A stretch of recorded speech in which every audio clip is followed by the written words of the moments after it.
சிம்ம ராசி சிம்ம லக்னம் இவர்களுக்கு 2ஆம் பாவம் பொருளாதாரம் கணிசமான முறையில் எப்படி வருவதற்கான தொழில்கள் என்ன அப்படின்னு சொல்லி பார்க்குறப்ப சிம்மத்துக்கு 2ஆம் பாவம் 2ஆம் இடம் அப்படின்னு சொல்லக்கூடியது கன்னி ராசி.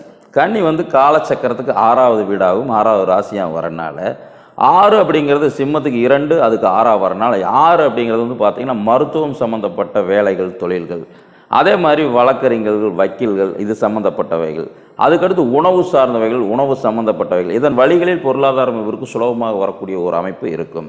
சிம்மத்துக்கு 2வது வீடு பூமி ராசியாக இருக்கனால பூமி சார்ந்த வகைகள் இவருக்கு வருமானம் வரக்கூடிய ஒரு அமைப்புகள் இருக்கும்.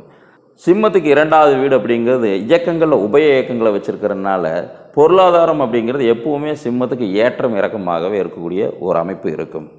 உத்திரம் ஹஸ்தம் சித்திரை இந்த நட்சத்திரங்களில் ஏதாவது கிரகங்கள் இருந்தாலோ இதன் திசைகள் வரும் காலகட்டங்களில் இவருக்கு பொருளாதாரம் பார்த்திங்கன்னா கணிசமான முறையில் வரக்கூடிய ஒரு அமைப்பு இருக்கும்.